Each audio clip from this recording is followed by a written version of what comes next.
압권 시작합니다. 오늘은 우리 구독자분들이 가장 좋아하는 화학 이야기.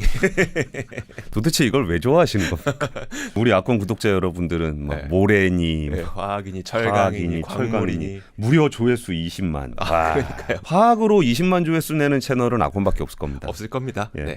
이 화학산업의 그 얘기를 조금 드렸는데 거기에 좀 업데이트도 해드릴 겸 상황은 좀 더 안 좋아지고 있다는 얘기를 조금 더 드릴 건데요. 네. 이게 사실 우리나라의 산업이 성장을 해왔던 과정에서 이제 그 환경이라는 것도 되게 중요했잖아요. 네.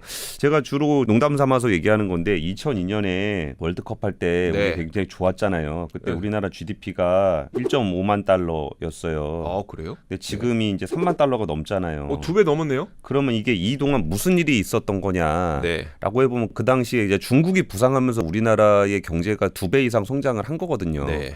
근데 이제 중국이 워낙 좀 이렇게 안 좋은 환경이 돼버리니까 그럼 우리가 그동안 좋았던 환경들에 대해서는 좀 새로운 부분들을 또 찾아갈 필요가 있어요. 그 중에 하나가 대표적으로 화학인데요. 네.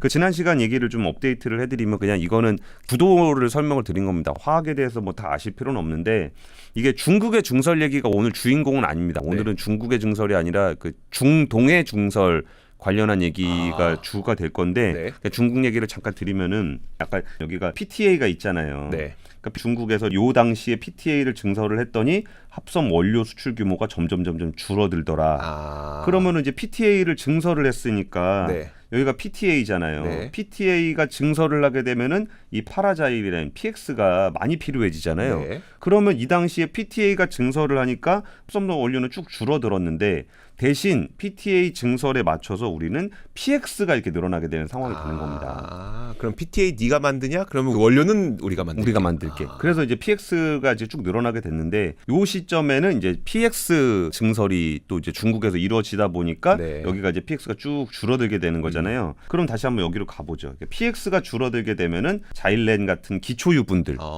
이런 것들은 또 많이 필요해지잖아요. 네. 그래가지고 요 상황들을 보면은 요 기간에 기초 유분이 이렇게 증가하는 네. 그런 흐름을 보였어요. 네. 근데 요 시점에 기초 유분을 증설을 한다. 음. 그럼 이 다음은 어떻게 될 것이냐? 네. 이 다음으로 가게 되면 요 앞에 있는 석유, 우리가 이제 석유 생산량을 좀 늘리면 됩니다. 네. 이게 이제 중국의 증설이 가지고 있는 우리의 문제점이에요. 네. 그러니까 중국이 예전에 증설을 할 때는 중국이 증설한 부분의 앞단에 있는 화학 제품들은 우리가 잘 팔았다. 근데 이게 중국이 수직 계열화를 이제 기초 유분부터 최종 제품까지 다 만들게 되니까 우리는 더 이상 석유 말고는 만들 게 없게 된 거고 네. 그럼 우리가 지금까지 만들어 왔던 그 기초 유분에 대한 생산 시설들은 좀 어떻게 할 것인가 이런 고민이 있다는 게 뭐 지난번 시간에 얘기했던 네. 그 얘기입니다.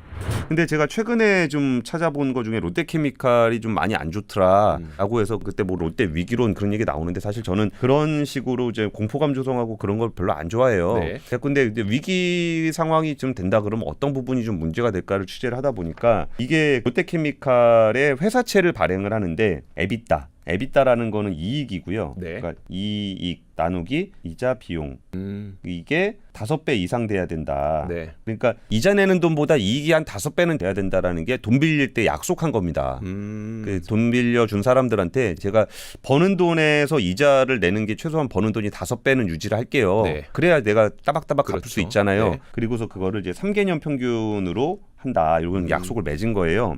그래가지고 제가 한번 계산을 해봤습니다. 이자가 얼마고 금융이 얼마인지. 네. 근데 이 당시 2021년도만 하더라도 이익이 한 2조 원이 넘는데 금융 비용은 한 852억 원 정도가 된다. 네. 그러니까 이게 배수가 27배예요.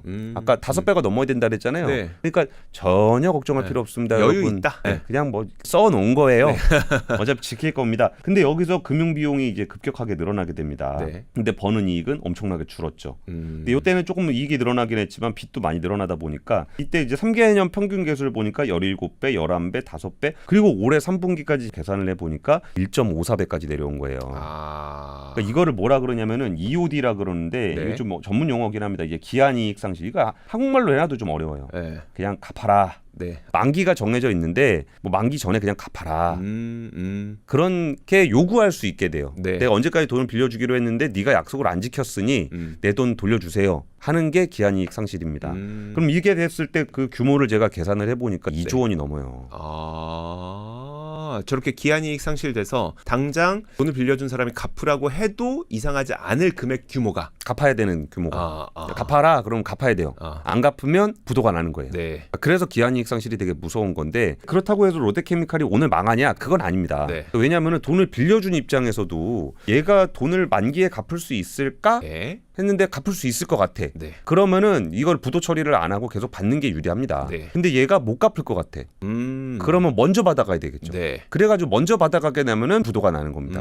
그러니까 이런 경우에는 이제 서로 협상을 합니다. 네. 제가 아니 그 약속을 한 거는 맞는데요. 제가 지금 이런 상황 때문에 돈을 못 갚게 됐는데 그렇다고 해서도 너무 걱정하지 마세요. 네. 제가 돈을 갚을게요. 대신 아까 얘기했던 요 조건 있잖아요. 요거는 좀 우리가 좀 뺍시다. 그러니까 이런 식의 협상을 또 하게 될 거예요. 네. 그래갖고 이 일들이 좀 벌어지고 있는 건데 결국은 이런 것들을 관리하는 겁니다. 기업은 어떻게 망하냐면은 사업이 잘 안 되고 그래서 바로 망하진 않아요. 돈을 빌렸는데 돈을 못 갚게 되는 경우 네. 혹은 돈을 못 갚게 될 거라고 사람들이 생각을 해서 돈을 안 빌려주는 경우 네. 그런 경우에 망하는 거니까 이게 롯데케미칼이 망할 걸 걱정할 건 아니지만 이 업황을 되게 차분하게 잘 관리를 해야 된다. 재무적인 안정성을 많이 높여야 된다. 아니 2조 되는 돈을 오늘 당장 갚으라 그러면 그걸 누가 갚을 수가 있겠어요. 네. 그러니까 이제 그런 것들을 걱정하지 않도록 제가 만기 되면 분명히 갚을 수 있어요. 라는 그런 재무적인 안정성을 계속 줘야 된다는 얘기를 드리고요. 그러면 아까 제가 중동 얘기를 좀 드린다고 했을 때 중동의 그 상황은 어떠냐. 네. 이게 지금 이제 시노펙이라는 그 중국 회사하고 그 아람코라는 사우디 회사가 합작 공장을 만들고 있는 거예요. 네. 근데 공장을 만드는데 여기서 그 중국에다 100억 달러 규모니까 한 13조 원, 14조 원 되는 네. 그런 규모의 정유석유 화학단지를 짓겠다라는 겁니다. 네. 근데 여기서 생산되는 에틸렌만 기준으로 할게요. 뭐 네. 에틸렌이 뭔지는 그냥 굳이 모르셔도 이게 화학의 기초 제품이다라고 네. 생각하시면 돼요. 이게 규모가 한 150만 톤 정도 됩니다. 생산할 여기서 때. 생산하게 될 될. 에틸렌이. 네. 그럼 이거를 우리가 좀 숫자를 조금은 기억을 하셔야 감이 올 것 같으니까 한국의 네. 연간 생산량이 한 1,200만 톤 정도 된다. 1200만이요? 예, 예. 그러면 지금 이 공장 하나에서만 만드는 게 우리나라 전체 에틸렌 생산량의 거의 15%가 되는 거예요. 그게 훅 늘어나네요. 확 늘어나죠. 그러니까 이른바 공급 과잉이라는 얘기가 이런 것 때문에 나오는 겁니다. 네. 그러면 중동에서는 무슨 일이 벌어지고 있냐면은 지금 8개의 프로젝트가 진행이 되고 있는데 이 중에 몇 개는 조금 뭐 딜레이 시키는 것 같기도 해요. 근데 이게 사우디에도 이제 석유화학 단지를 만들고 뭐 네. 쿠웨이트도 만들고 카타르, UAE, 오만 이런 데가 다 석유화학을 만들고 있는데 여기서 만들고 있는 에틸렌을 다 합치면은 네. 1123만 톤. 아까 우리나라가 1200만 톤. 우리나라 하나가 새로 생기네요. 그러니까 우리나라가 작은 나라가 아니에요. 네. 우리나라가 전 세계에서 한 4위 정도 돼요. 어. 그러니까 요 지역에서 새로 짓는 공장만 네. 전 세계에 있는 모든 화학 생산의 4위를 차지하고 있는 국가의 생산을 새로 만들고 있다. 사위가 하나 더 생긴다. 그렇죠. 네. 그런 일들이 벌어지고 있는데 이거는 중동만 말씀을 드린 거고 네. 오늘 중국 얘기를 안 한다 그랬잖아요. 네. 아, 그러네. 아, 이건 중동만. 중동만. 그러면 지금 중동은 왜 이렇게까지 석유화학 단지를 많이 만드냐면은 이런 고민이 있는 거예요. 이제 그 미래의 휘발유를 못 팔게 되잖아요. 네. 그럼 그 휘발유를 못 팔더라도 석유는 팔아야 되겠으니 네. 그 석유를 휘발유로 팔지 말고 플라스틱으로 팔자. 석유를. 네. 네. 그런 고민이 있는 겁니다. 그래갖고 여기에 또 화학 공정 중에 좀 이렇게 특이한 기술 하나가 또 생기게 되는데 네. COTC 공정이라는 게 나와요. 이게 전문 용어라고 생각하지 마시고 그냥 크루드 오일 투 케미칼. 아, 기름이 플라스틱이 된다. 네, 그러니까 이제 어디 가서 좀 잘난 척하고 싶으시면은 그 중동에 지금 COTC 공정을 활용한 공장들이 짓고 있어서 이렇게 얘기하시면 되고 네. 이해하시기에는 그냥 기름으로 석유를. 그럼 기름으로 석유 만들지 뭘로 만드냐라고 네. 하실 수도 있으니까 원래 방식. 네. 원래 방식은 이제 그 원유가 이렇게 있으면 정유 설비에서 이게 납사를 뽑아내는데 요때 이제 휘발유, 네. 뭐 디젤, 뭐 제트유, 뭐 이런 것들이 쭉쭉쭉 나오면서 그 중에 하나가 납사거든요. 네. 그 납사를 쪼개서 석유화학 제품을 만드는 공정이 원래 공정이에요. 네. 근데 아까 크루드 투 케미칼 COTC 공정이라는 건 뭐냐면은 기름에서 그냥 석유화학을 뽑아내는 겁니다. 아, 휘발유, 디젤, 제트유 다 빼고 만들면 좀 적을 것 같고. 예, 예. 근데 기름에서 그냥 바로 빼면 좀 많습니까? 그렇죠. 그러니까 여기서 뽑아지는 게 거의 한 10% 정도가 납사가 나오는데 네. 여기서는 현재는 40%. 그 다음 공정은 70에서 80%까지 석유화학 제품을 뽑아낼 수 있다는 거예요. 오. 그러니까 이제 어차피 휘발유는 네. 안 팔릴 거니까 네. 아예 그냥 석유화학 몰빵으로 가는 겁니다. 그래가지고 이게 이렇게까지 쏟아져 들어오면 얼마나 많은 석유화학 제품이 나오겠어요. 네. 그러니까 전반적으로 지금 안 그래도 중국에서도 생산을 많이 하는데 심지어 중국 경기가 안 좋아. 네. 그러니까 제일 많이 플라스틱을 쓰는 중국이 경기가 안 좋은데 공급은 계속 늘어날 것 같아. 그러다 보니까 이제 그 에틸렌의 가격이 좀 안 좋은 상황인 건데 이게 에틸렌의 수출 빼기 수입가. 그러니까 이제 수출이라 그러는 거는 판매가고 네. 그 납사의 수입가라 그런 건 원가잖아요. 네. 그러니까 원가는 이제 마진이죠. 그렇죠. 근데 네. 그런 마진이 얼마쯤 나야 이게 돈이 되냐? 손익분기점이 $300 정도를 얘기를 해요. 그러니까 제가 $300에다 이렇게 줄을 친 겁니다. 이렇게 줄을. 네. 근데 여기가 자적자라는 거예요. 22년부터 계속 적자입니다. 어. 근데 여기서 더 큰 문제가 석유화학이라는 건 이렇게 사이클이라는 게 이게 있거든요. 네. 그러니까 석유화학은 원래 경기가 좋으면 잘 팔리고 경기가 안 좋으면 안 팔리고 그러는데 석유화학 공장들은 어떤 일을 하냐면은 경기가 좋으면 가동률을 높여가지고 많이 팔고 네. 경기가 나쁘면 가동률을 낮춰서 가격을 방어하고 그러면서 이렇게 사이클을 그리게 되는 거예요. 네. 근데 지금 고민하는 건 뭐냐면은 이 뒤에가 사이클이 없을 것 같은 거야. 아, 안 올라올 것 같다. 네, 그게 안 올라올 것 같은 거예요. 아. 근데 안 올라오는 것 중에 또 이제 치명적인 문제가 뭐가 있냐면은 아까 중동에 있는 업체들이 왜 석유화학 설비를 만드는가라고 네. 했을 때 석유가 안 팔릴까봐 그런 거잖아요. 네. 그러니까 이게 걔네들의 목표는 석유가 중요한 거예요. 석유. 정유가 훨씬 큰 시장이잖아요. 화학보다. 네. 그러니까 여기 입장에서 제일 중요한 거는 기름을 파는 겁니다. 이 프로젝트를 하나 볼게요. 이게 S-오일의 샤인 프로젝트라 그래가지고 우리 84년생 살만이가 한번 한국에 방문한 적이 있어요. 네. 그때 뭐 정의선, 이재용, 뭐 김동관 만나가지고 다 쭈그리고 앉아갖고 뭐 투자 좀 해주세요. 뭐 이런 거 했던 그 사진 기억 나실 거예요. 네. 근데 그때 살만이가 와가지고 한국에다 투자 좀 할게요.라고 해서 크게 우리나라에 던져줬던 게 한 9조 원짜리 프로젝트인 S-오일의 샤인 프로젝트입니다. 네. 그리고 S-오일의 최대 주주는 아람코죠. 그러면 이 샤인 프로젝트라는 게 이제 화학 제품을 만들겠다라는 목적도 있지만 그거보다 더 중요한 목적은 뭐냐면 기름을 사는 겁니다. S-오일이 예, 아람코의 기름을 사는 것. 그렇죠. 네. 정유를 해가지고 팔잖아요. 예. 그럼 화학은 이제 제품을 팔게 되는 건데 네. 일반적으로 화학사는 제품을 파는 게 목적이 돼야 되는데 네. 이 시장이 훨씬 크니까 네. 정유가 훨씬 크니까 이 정유에서 기름을 많이 받아주면 아. 수요처가 생기면 기름값을 높게 유지할 수 있게 되고 네. 기름값을 높게 유지할 수 있게 되면은 이 정유사들 그리고 아람코 같은 회사들이 돈을 많이 벌게 되는 거예요. 아, 그럼 이런 구조입니까? 그러니까 화학 회사에다가 파는 게 목적이라는 게 화학 회사에서 그 기름을 받아다가 예를 들어 에틸렌을 만들어서 팔았어요. 네. 적자일 수 있잖아요. 그렇죠. 적자여도 괜찮다. 우리는 그 돈은 정유에서 유가가 안 내려갔기 때문에 훨씬 더 많은 돈 벌 수 있어서 화학 너 적자 난 거 내가 보전해 줄 수도 있어요. 이런 그 시나리오가 될 수도 있는 거예요. 그렇죠. 뭐 보전을 해주든지 네, 뭐 장렬하게 전사를 하든지 뭐 네. 그건 잘 모르겠고 네. 나는 기름만 많이 팔면 된다. 아. 이런 전략이기 때문에 이 석유화학사들이 아까 전에 그 사이클을 그린다는 거는 네. 이 사이클은 이제 서로 같이 가동률을 높였다가 가동률을 낮췄다가 가동률을 높였다가 이렇게 조절을 하는 거잖아요. 네. 근데 이렇게 만들어진 화학사들은 조절을 안 한다는 거예요. 사야 되니까. 사야 되니까. 아. 가동률은 무조건 풀가동이에요. 네. 이게 뭐 똥값이 되든 적자가 나든 상관없다. 네. 왜냐하면 기름을 많이 사면 기름에서 먹는 게 있기 때문에 이래고 얘를 우리는 좀비라고 부릅니다. 좀비. 아. 난 앞으로만 가지. 앞으로만 가지. 이게 뭐 경기가 좀 앞으로 잘 안 가는데 그냥 가는 겁니다. 계속. 네. 9조 원짜리 프로젝트 이것도 100만 톤이 넘는 에틸렌을 만들 예정이에요. 이게 2026년부터 2단계 공장이 이게 돌아가기 시작합니다. 100만 톤. 예. 아. 그럼 우리나라 전체의 거의 한 10% 가까운 네. 에틸렌이 또 생산이 되는 거고 중동에서도 우리나라만큼의 이렇게 에틸렌이 나오는 거고. 생산되는 거고. 그럼 중국은 제가 얘기를 안 드렸는데 지금이 2024년이잖아요. 네. 2024년에는 에틸렌 생산 역량 증가량이 얼마 안 됩니다.